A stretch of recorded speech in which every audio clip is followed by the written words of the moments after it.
जिहेतु मोनसे माबायदि साखाफारा जिहेतु फैगौ बिसायख'थिया जानो थांगासिनो दा माबायदि साखाफारा नैबे जि 2026नि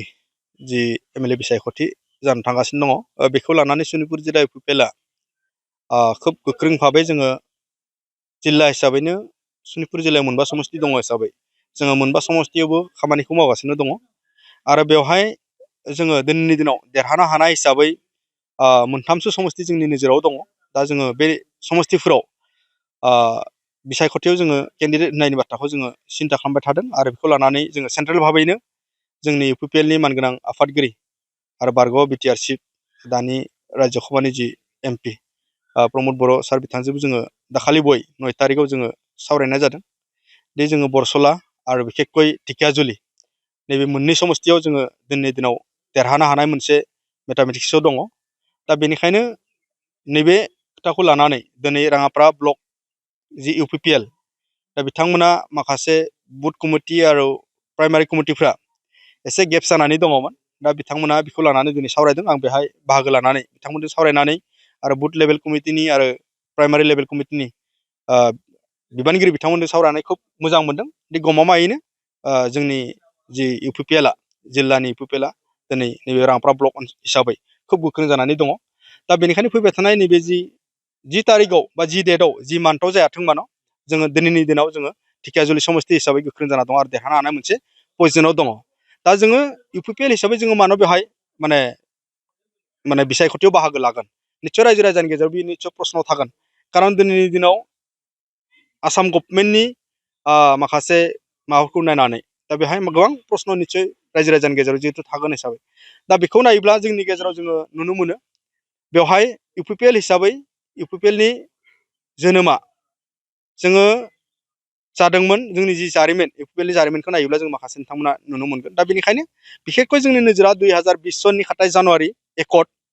बे एकर्डनि गेजेरजों हारिनि माहारिनि जोंनि सनितपुर ओनसोलनि जेथो जेंनाफ्रा बिराद सोमोन्दो दङ बेहाय भेन्सार फरायसालि दिनैसिमबो दङ बेहाय हानि जेंनाया दिनैसिमबो दङ बेवहाय बिटिआरआव हाबसननायनि माखासे गामिया जोंनि गेजेराव हाबसनबाय 2025 सननि जि बिटिसि इलेक्सन जानाय बेवहाय सनितपुर जिल्लानिफ्राय माखासे गामिया भटबो होलांबाय आरो बेवहाय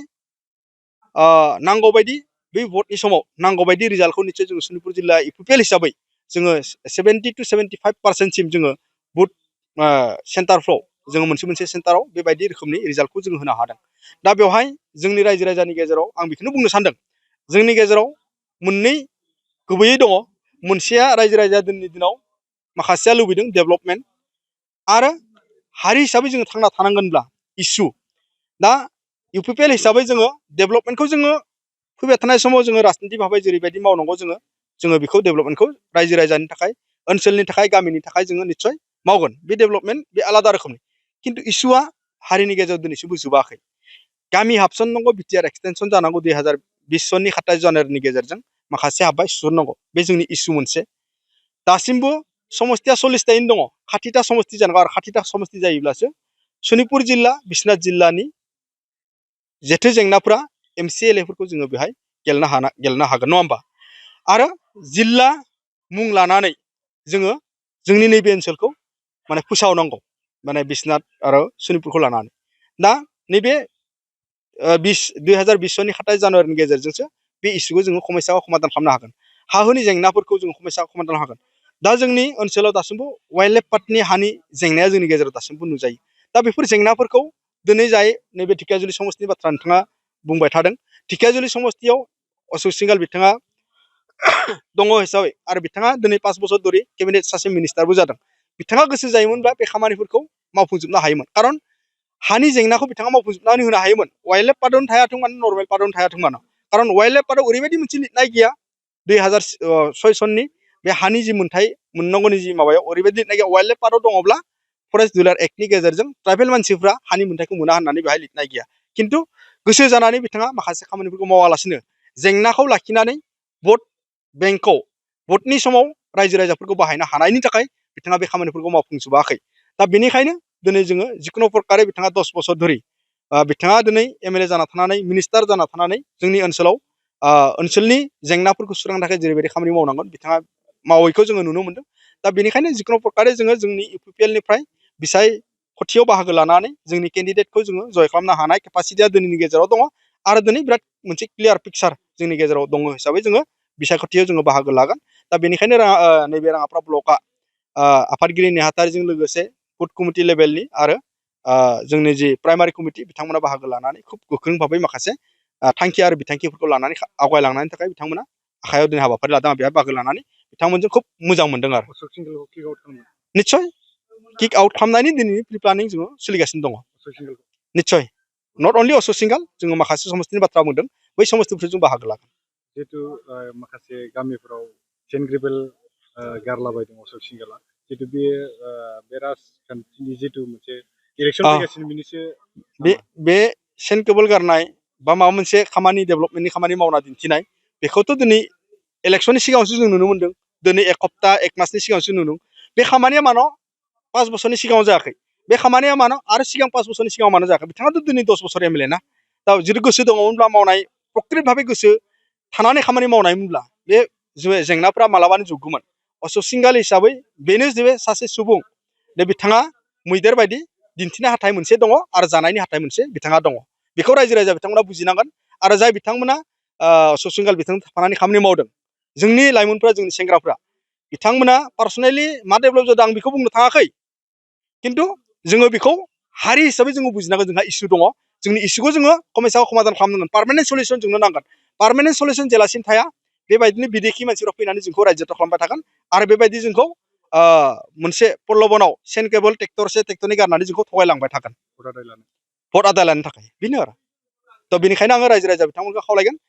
बेनिखायनो थाजिम गोसो लानानै मोजां मोनसे परिबेखखौ जोङो मोननो हादों दिनै 2020 सननि 7 जानुवारिनि गेजेरजों बेनिखायनो इउपिपिएल दला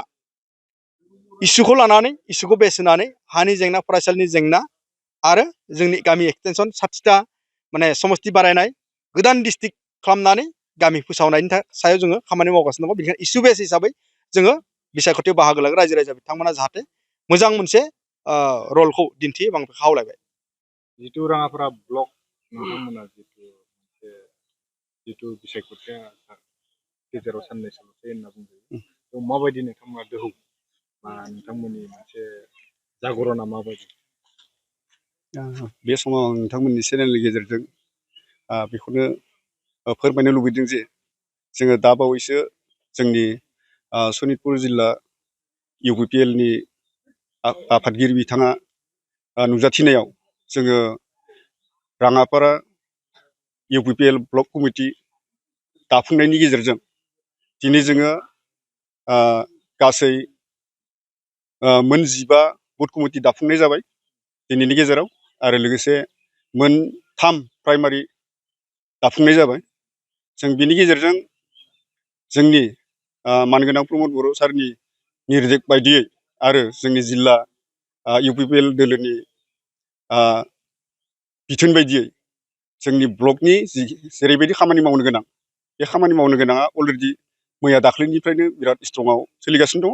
आरो जोङो फैबाय थानाय 65 नं थिगियाजुलि समस्तिनि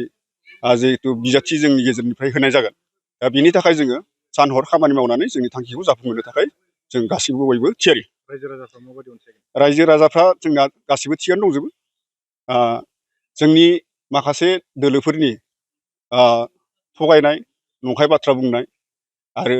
माखासे गेना गोरोन्थि बाथ्रा बुंनाय आरो आखु दिन्थिनाय बेफोरनिफ्राय गासिबो रायजो राजा बिथांमोना दिनै रोखा जानो हाबाय जे इउपिपिएल बायदि माने गोथार हान्जा आरो गोथार थांखि लानानै रायजो राजानि थाखाय इयुननि जेनेरेसननि थाखाय जेरैबायदि खामानि मावनो खोथा होदों बेबायदिनो जोंनि इउपिपिएल दोलोआ मालाबाबो जों गाव पार्सनेलि डेभेलपमेन्ट जानायनि थाखाय जों सिन्था खालामाखै जोङो बायदिसिना नंखाय बाथ्रा बुंनानै जोङो रायजोखौ गोग्लैसोहोनो जों सानाखै जोङो गावबो जौगागोन लोगोसे जोंजोंनो लोगोसे रायजो राजाखौबो जों जौगानायाव खामानि मावलांगोन गोजोन्थों